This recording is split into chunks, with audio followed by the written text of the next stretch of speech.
بسم الله الرحمن الرحيم. cashirkan wuxuu daba socdaa cashiradii hore aan qaadanaynay. cashiradii hore waxaan soo qaadanay dhowr qaybood oo ku saabsan qaababka uu network soo maray. dhowr qayb ayaan soo qaadanay. waxaan maraynay wirelesska ayaan maraynay. So marka kan hadda waxaa waaye waa mid ka mid ah wirelesska.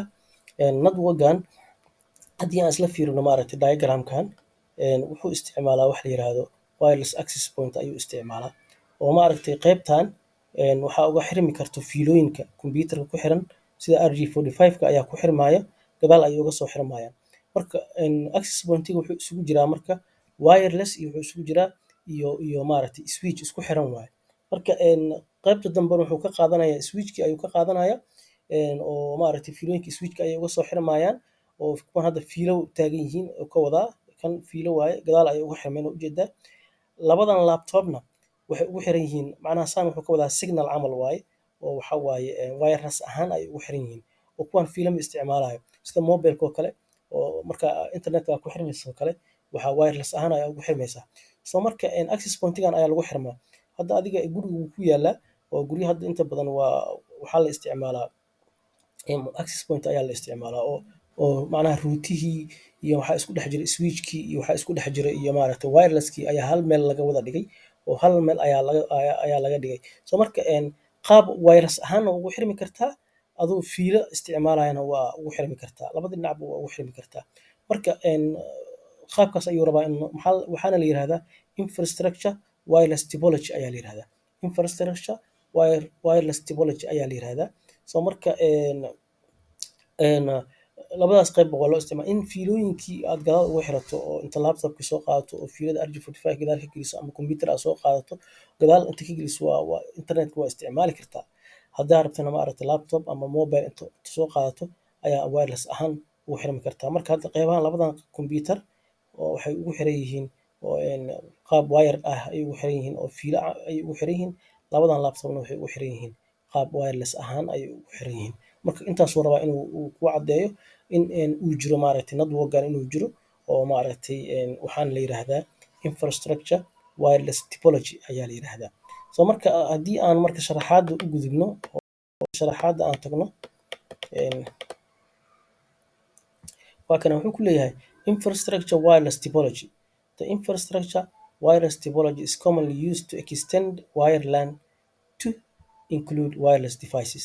wuxuu ku leeyahay infrastructure wireless topology-ga inta badan waxaa loo isticmaalaa in la weyneeyo baaxadda wayarka in fiilooyinka la isticmaalayo lagu xiro wirelesska in labadooda la isku xiro ayaa loo isticmaalaa si expanded loo sameeyo si loo weyneeyo networka oo baaxadda networka loo weyneeyo oo maaragtay qolka la isticmaalayo kale in uu kusoo xirmi karo adoo access pointiga wuxuu yaalaa kale dhexda guriga ayuu yaalaa kale dadkina qolalka ayay ku jiraan oo kale in dadka qolalka ku jiraan ay isticmaalaan ama building kale ku dhagan ay tagaan oo kale oo ama ay isticmaalaan oo kale waa la sameyn karaa ayadana oo maaragtay another access point in loo geeyo xagga oo fiilooyin lagu soo xiro labada access point la isku xiran waa la sameyn karaa. Marka intaasuu ka rabaa extended wuxuu ka wadaa in la weyneeyo oo maaragtay baaxadda networka la weyneeyo. wireless devices communicate with a wire LAN. Marka wireless deviceska waxay ku xiran yihiin wireka ayay ku xiran yihiin oo access pointiga ayay ku xiran yihiin through base station access point ayagoo sii dhex maraayo oo wuxuu ka wadaa ayagoo sii dhex maraayo ayay waxay isticmaalaan access pointiga ayay isticmaalaan fiilada access pointiga ayay ku xiran yihiin wirelesskana access pointiga ayuu ku xiran yahay. So marka labada dhinacna waa maaragtay way isticmaalayaan kombiyuutaradii oo wireka isticmaalayo fiilooyinka isticmaalayana way ku xirmayaan kuwii oo wirelesska isticmaalayana way ku xirmayaan ayuu intaasuu rabaa inuu noo caddeeyo.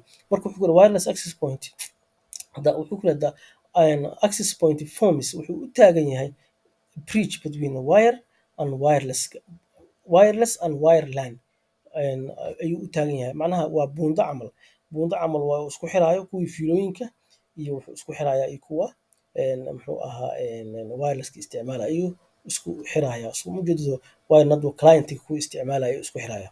Marka go through the access points ayuu sii dhex marayaan. The access points are not mobile, have to stay connected. wuxuu ku leeyahay isna mobile kale ma ahan oo haddii la damiyo ma la isticmaali karo waa in mar walba uu on ahaadaa oo connected ahaadaa wire network waa inuu mar walba kuwa fiilooyinka uu ku xiran yahay. Therefore they become a part of the wire network infrastructure. Marka wuxuu noqonayaa qaab maaragtay part of wuxuu noqonayaa network oo wireka ayuu ka mid noqonayaa macnaha wirelesska. macnaha mar walba on inuu ahaado waaye oo mar walba connected ahaado. Marka wuxuu ku leeyahay in infrastructure wireless network they might be several access point to provide wireless coverage. Marka wuxuu ka wadaa intaan wuxuu rabaa inuu noo sheego waa la weyneyn karaa baaxadda oo maaragtay access pointiga waxaan isticmaali karnaa dhowr access point ayaan isticmaali karnaa. Buildingkan access point ayaan isticmaalaya, dabaqa korena access point ayaan dhigi karnaa, dabaqa kasii korena access point ayaan dhigi karnaa. Marka waa baaxadda waa la weyneyn karaa wuxuu ku leeyahay for large area. Haddii aan isticmaalino large area kale oo building weyn haddaan isticmaalino kale dhowr access point ayaan isticmaali karnaa. Or wuxuu ku leeyahay only single access point ayaan isticmaali hal access point ayaan isticmaali karnaa for a small area. Haddii ay meesha yarta hal qol camal ay tahay ama hal guri ay tahay wuxuu ka wadaa marka wuxuu ku leeyahay marka such as a single home hal guri hadduu yahay kale oo small building ama small building haddaan isticmaalino waxaan isticmaali karnaa hal access point ayaan isticmaali karnaa. Haddii aan rabno inaan baaxadda weyneynana dhowr access point ayaan isticmaalana. Fiilooyinka ayaan access pointkaas fiilo ku xirno access pointkan fiilo kale ku xireynaa marka wuu shaqeynaya network wuu noo shaqeynayaa. Saas ayuu rabaa inuu noo cadeeyo. Marka small company oo hal building oo yar oo guri waa loo isticmaali karaa. maaragtay dhowr buildingna waa loo isticmaali karaa oo dabaq hadduu yahay guryaha dabaq hadduu yahay company hadduu dabaqyo leeyahay kale waa la isticmaali karaa. Intaas rabo inuu cadeeyo.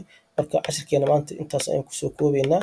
Waxaan qaadanay infrastructure wireless network asagoo isticmaalayo wirelesska ayaa wuxuu noo isticmaalay access pointiga wuxuu isticmaalaya fiilo fiilooyinkana way ku xirmayaan wireless ahaanna way ugu xirmayaan.